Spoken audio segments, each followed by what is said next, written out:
Today I'm going to look at some documents concerning the Board of Health maps and reports. The documents reflect an earlier public health emergency. The Public Health Act 1848 received royal assent following extensive debate on poor sanitary conditions in Britain. The catalyst for reform was anxiety caused by a new cholera epidemic sweeping Europe. The link between cholera and contaminated water was not discovered until 1854 by John Snow.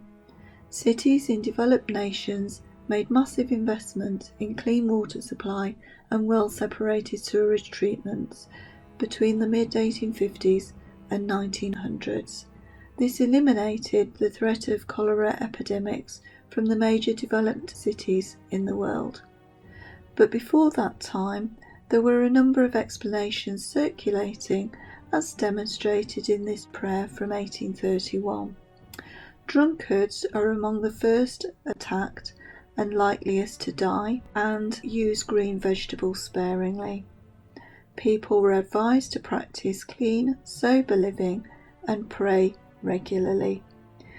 This is a call to preserve our own lives and those of our neighbours.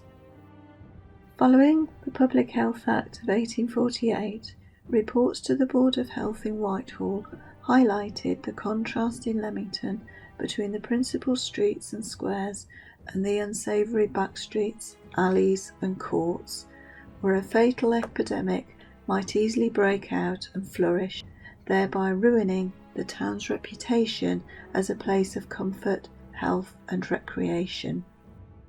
Fever and diarrhoea frequently reached epidemic proportions in the town, and deaths from cholera in 1849 further underlined the need for urgent action.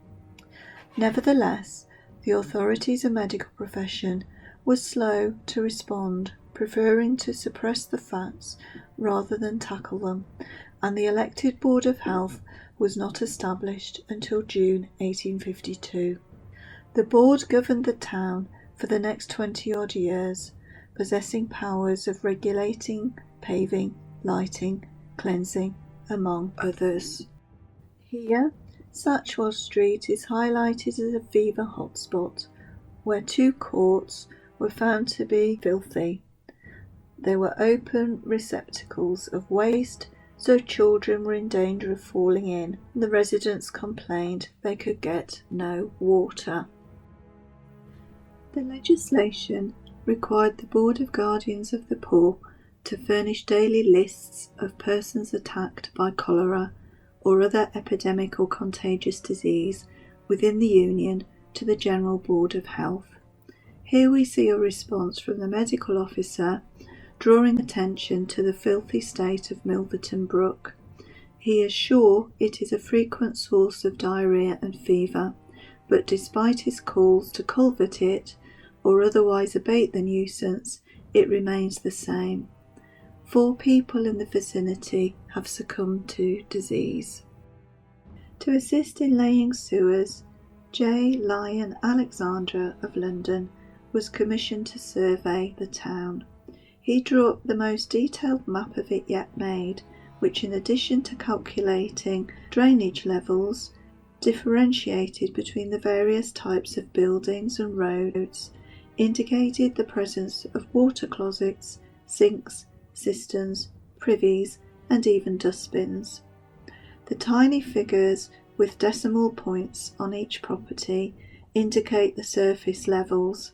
They were calculated from a datum line with the River Avon at Emscote being 20.78 below Mark Cut Instep at north entrance of the parish church of All Saints. The scale was large, approximately 10 foot to 1 mile, and the plan, which was coloured, covered 23 sheets, approximately 2 foot by 3 foot. The extract from the map features Chandos Street and Guy Street. The Board of Health report mentions these streets among many others. Guy Street has 18 undrained privies with cesspools and accumulations of refuse. Chandos Street contains a slaughterhouse and numerous open cesspools and heaps of offensive refuse. It was not uncommon for slaughterhouses and cesspools to be a common feature in a small area. There were also often open pits for offal and refuse. There is also an example of a place where 18 persons used a privy which then drained into an adjacent house. These reports are a fascinating glimpse of what life could be like, and one can only imagine how tough it really was.